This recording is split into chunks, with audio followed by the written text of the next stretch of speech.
Hello बच्चों, कैसे हो आप सभी लोग। स्वागत है हमारे एक और वीडियो में। तो आज हम हिंदी में कल वो पढ़ाए थे, कारक संधि के बारे में कल पढ़ाए थे, और आज हम पढ़ाएंगे, कल संधि कंप्लीट किए थे, आज हम समास के बारे में पढ़ाएंगे। और ये देखते हैं कि समास क्या होता है। ये 5वीं क्लास है। समास क्या होता है, समास का शाब्दिक अर्थ क्या है। तो समास का शाब्दिक अर्थ संक्षेप में लिखना होता है कि संक्षेप में किसको कैसे लिखा जाता है। तो समास का शाब्दिक अर्थ संक्षेप में लिखना होता है।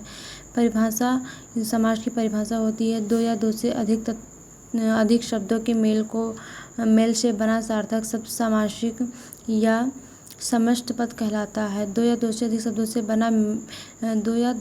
शब्दों के मेल से बना सार्थक शब्द समासिक या समस्त पद कहलाता है।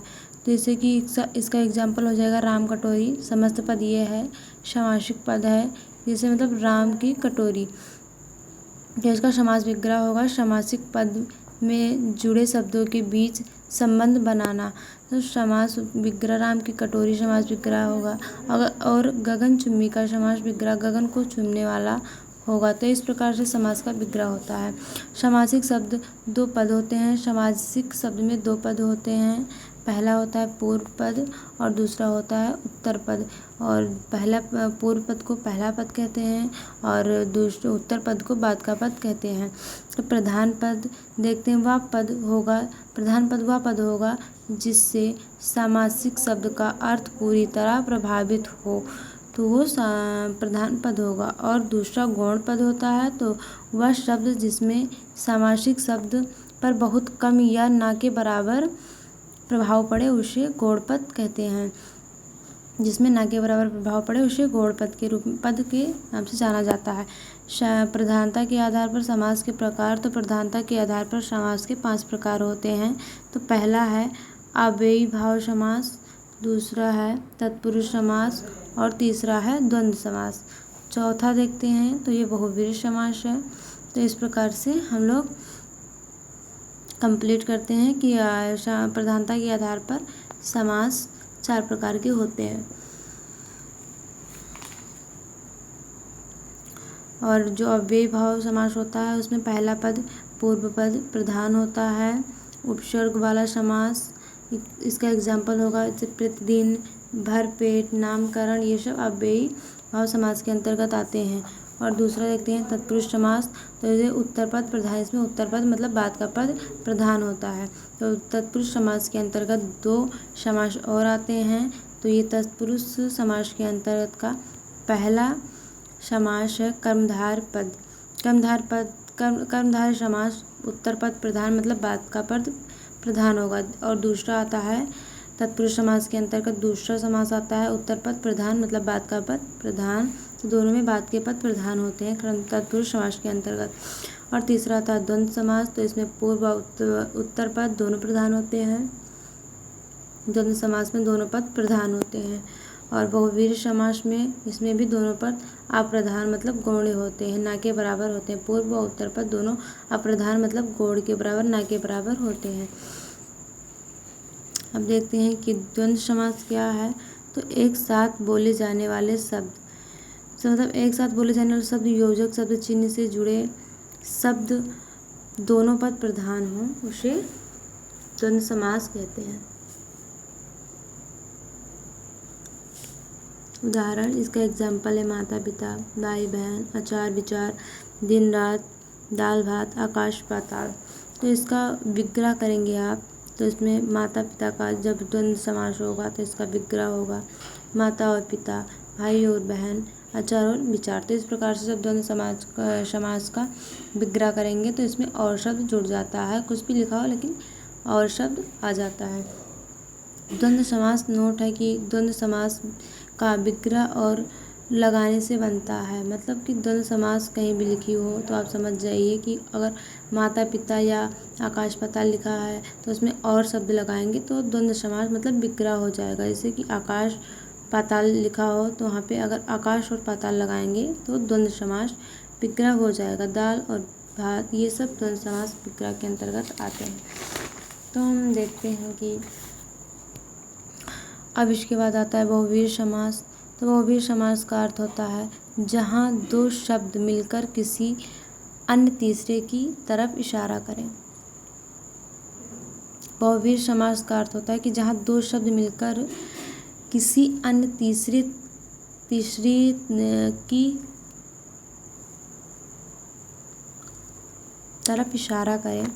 जैसे एग्जाम्पल होगा नीलकंठ अर्थात शिव, दशानन जिसके 10 आनन हो मतलब 10 सिर हो अर्थात रावण, चतुरानन अर्थात ब्रह्मा जिसके 4 सिर हो इन्हें ब्रह्मा कहते हैं। तो ये दो शब्द मिलकर तीसरे शब्द की तरफ इशारा करते हैं। पीताम्बर कृष्ण है, पीला है जिसका अंबर तो उसे कृष्ण। चक्रपाणि कृष्ण या विष्णु, चक्र के उसे जानते हैं। गजानन मतलब हाथी पे जिसकी वो गजानन मतलब चूहे पर जिसकी सवारी होती है उसे गणेश कहते हैं। तो इस प्रकार से हम लोग जहाँ बहुव्रीहि समास होता है, जहाँ दो शब्द मिलकर तीसरे की ओर इशारा करते हैं तो वो बहुव्रीहि समास के अंतर्गत आता है। और इसे संधि विच्छेद करेंगे तो तीसरा शब्द यहाँ पे खुद से निकल के ही आ जाता है। और कर्मधारय समास देखते हैं तो कर्मधारय समास जो होता है वो उत्तर पद प्रधान होता है, पूर्व पद भी प्रधान विशेषण होता है। कर्मधारय समास में उत्तर पद प्रधान मतलब बाद वाला पद प्रधान होगा और जो पहला पद होगा वो विशेषण होगा और उत्तर पद विशेष्य होगा। इसका एग्जाम्पल देखते हैं जैसे नीलकंठ, नीलकमल, पीताम्बर, महादेव, महावीर, दानवीर, नीलगाय, चरण कमल। तो इस प्रकार से ये सब इसके सारे एग्जाम्पल हैं। और पहला पद प्रधान होगा, बाद का पद प्रधान होगा और पूर्व पद विशेषण होगा, उत्तर पद विशेष्य होगा। ये सब बातें आपको ध्यान में रखनी पड़ेगी जिससे आप कर्मधारय समास देख कर ही पता लगा सकेंगे। और दूसरा और अगला आता है दीर्घ समास। दीर्घ समास इसका दूसरा पद प्रधान होता है। दीर्घ समास में दूसरा पद प्रधान होता है और जो पहला पद होता है वो संज्ञावाचक होगा। मतलब दीर्घ समास में जो पहला पद होगा वो प्रधान होगा और दूसरा पद मतलब पहला पद संज्ञावाचक होगा। जैसे कि एग्जाम्पल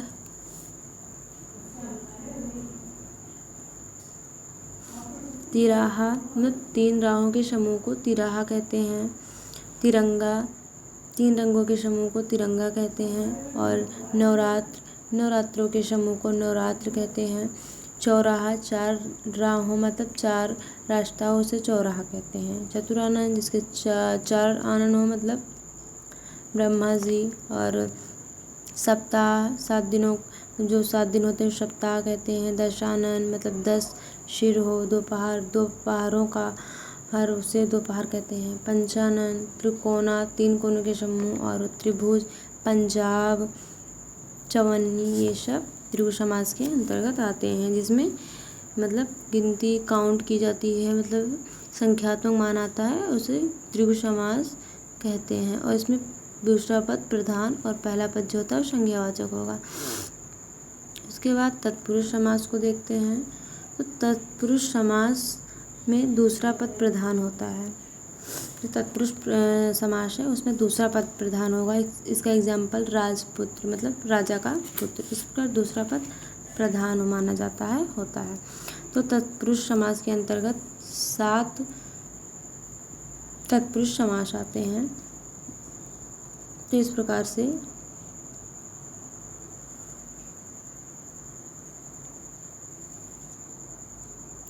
तत्पुरुष समास के अंतर्गत 7 तत्पुरुष समास आते हैं। तो पहला है कर्ता, दूसरा है क्रम तत्पुरुष समास, तीसरा है करण तत्पुरुष समास, चौथा संप्रदान तत्पुरुष समास, पांचवा है अपादान तत्पुरुष समास और छठा संबंधन तत्पुरुष समास और सातवां अधिकरण तत्पुरुष समास।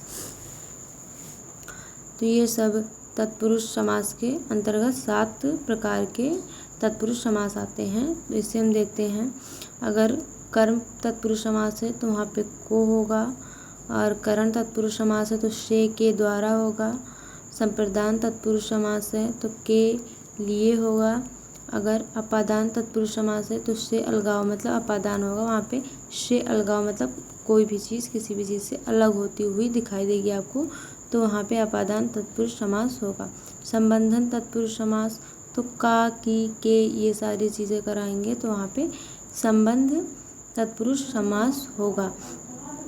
और अधिकरण तत्पुरुष समास, इसमें में पर अगर आता है तो ये आपको अधिकरण तत्पुरुष समास के रूप में दिखाई देंगे।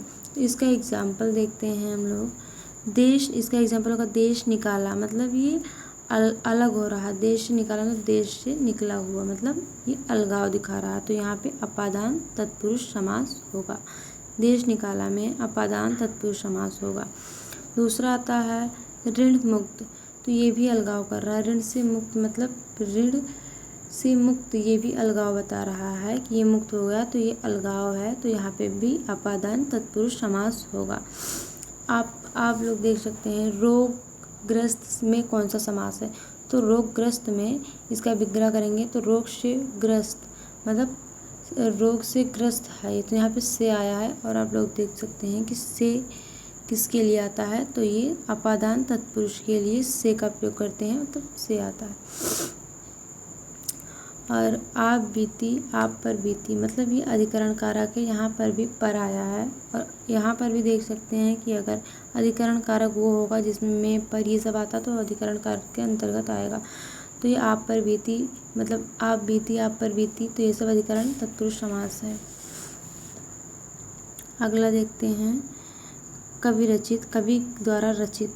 तो अगर द्वारा आता है तो वहाँ पे करण तत्पुरुष समास होता है। ये आप देख सकते हैं तीसरे नंबर पे करण तत्पुरुष समास से के द्वारा अगर आता है तो ये करण तत्पुरुष समास होगा। चौथा एग्जाम्पल है मनोहर, मन को हरने वाला। कर्म तत्पुरुष समास को अगर आता है तो वहाँ पे कर्म तत्पुरुष समास होता है। और मन चाहा में समास कौन सा है, तो मन से चाहा, इसमें समास करण तत्पुरुष समास है, क्योंकि यहाँ पे शे आ रहा है तो इसलिए यहाँ पे करण तत्पुरुष समास होगा। छठा है मुनि श्रेष्ठ, मुनियों में श्रेष्ठ।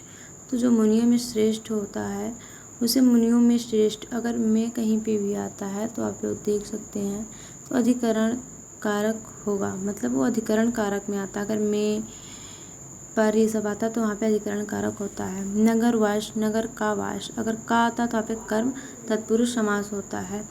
तो इस प्रकार हम लोग समास को इंड करते हैं और इस प्रकार समास हम लोग मिलकर पढ़ाए हैं। और ये आप लोग देख सकते हैं। आप लोगों को अगर समझ में आया हो, वीडियो अच्छी लगी हो तो लाइक करें और हमारे चैनल को सब्सक्राइब करें ताकि हम कोई भी वीडियो अपलोड करें तो आप तक पहुंच सके। मिलते हैं अगली वीडियो में, तब तक के लिए जय हिंद, जय भारत।